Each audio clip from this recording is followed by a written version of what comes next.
in a different sense. On SmackDown, we have the Bloodline. And my first initial thought, Jacob Fatu.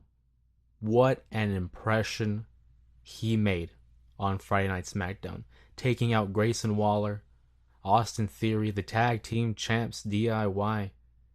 The move set that he was able to present in that attack on SmackDown.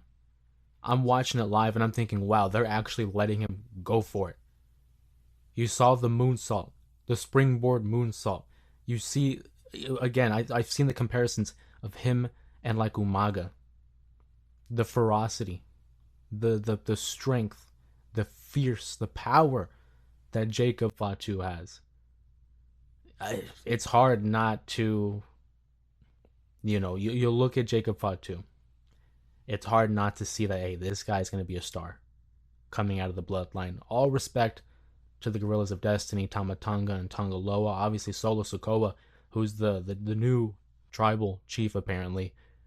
But Jacob Fatu steals every scene that he's in. There was a moment in that promo following the attack when Solo Sikoa began speaking about the true tribal chief, Roman Reigns. And upon mentioning the name, you could see the camera, is following Solo as he's walking, pacing throughout the ring. And there's a brief moment where when he mentions Roman, it's fixated on Jacob Fatu's eyes.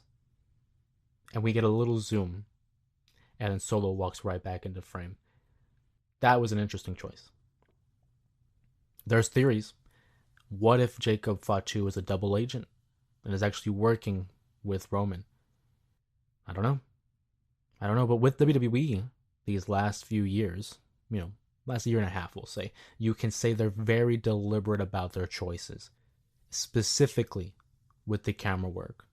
They want you to focus on certain things. They want you to pick up on little details. I don't think that was a mistake. And it's very interesting because you could also see the parallels. Jacob Fatu, upon debuting, we've seen the parallels between the original Bloodline and the current state of the Bloodline. Jacob Fatu falls in line with that Solo Sikoa role. The muscle. The one that keeps everyone in check. He wreaks havoc, causing chaos. Who's to say? Obviously, it's still too early, but who's to say Jacob Fatu doesn't want to be the new tribal chief? Solo Sikoa, I mean, in comparison to Jacob Fatu, I'd have to side with Jacob Fatu on who has more presence, on who has more of a menacing aura around them. You talk about loose cannon. You talk about someone who's unpredictable. That's Jacob Fatu. I'm so happy with Jacob Fatu and how he's, grown over the last couple weeks. And it's just the tip of the iceberg. Moving on in that segment, we knew it was going to lead to a confrontation with the WWE champion, the American Nightmare, Cody Rhodes. And what happened? Well, before we even get to that, it's pretty much all but announced. SummerSlam, Solo Sikoa versus Cody Rhodes for the WWE Championship. I mean, it's elementary. We knew that's what's going to happen. Ever since that pinfall had occurred at Money in the Bank, we knew Solo Sikoa at one point was going to get a title shot. Now, with that being said, Randy Orton's inclusion is something to keep an eye on, because there's always been that rumor that we're going to get a Randy Orton versus Cody Rhodes matchup, which I think is instant money. That's printing money, because you're looking at how the story of when Cody Rhodes started in 2007, who was the first person he feuded with? Randy Orton. Then you go 2008 to 2010, he was with Legacy with Randy Orton. As the Intercontinental Champion in 2011, when he donned the mask, one of his feuds was against Randy Orton for that IC title. Their careers are intertwined. In 2013, the Authority cost Cody Rhodes his job. Randy Orton's in the Authority. It's intertwined. And now Cody's at the top. Randy Orton vowed, so as long as you have that championship, he says, I got your back.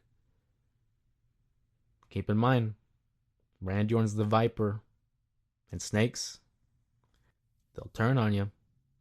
But for the time being, we see that he is aligned with Cody Rhodes. The attack. This is why I love what the WWE is doing, in the last year. Everything counts. Everything matters. Randy Orton viciously attacked by the Bloodline, and Cody Rhodes forced to watch. There was a moment where he's tied up in the ropes, and Solo Sikoa, again, forcing him to watch his friend, his mentor, go through this pain. And you can hear Cody yelling, you don't want him, take me. That's admirable. I love that. Because Cody knows this beef is between you and I. Don't include Randy. And again, it shows that level of respect that he has for Randy. But because Randy's... essentially, Randy could be written off of TV for a little bit. I don't think it's going to be like a month. Maybe out for a couple of weeks. Maybe we'll see him on the SmackDown before SummerSlam.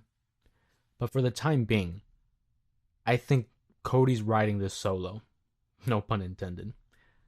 But then you also have to consider the fact of Jimmy Uso. Jimmy Uso has been out since, after WrestleMania, when we saw the debut of Tama Tonga. When is he going to return? And it begs the question, Paul Heyman's been out.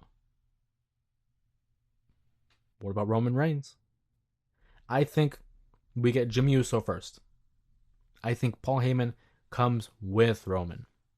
That's the only... Because if I'm Paul Heyman, why would I return if I don't at least have some kind of help, some kind of insurance policy to protect my assets? Paul Heyman's coming with Roman. Whether that's at SummerSlam, whether it's the SmackDown after SummerSlam, we'll have to wait and see. But the Bloodline story has certainly been picked up. Certainly has kicked it up a notch. There was a little time there in between where we're like, okay. Then Jacob Fatu came. And now the inclusion of Cody Rhodes back against the Bloodline. Randy Orton getting decimated. Paul Heyman getting decimated. We're back. We are back. I'm looking forward to the matchup. It'll probably be the main event of SummerSlam. I don't see anything else. I don't see anything else. It should be Cody versus Solo, the WWE Championship. We know there's going to be some kind of interference. Come on, it's a Bloodline matchup. Whether it is Roman, Jimmy, Randy, Kevin, there's going to be interference. That should be the closer.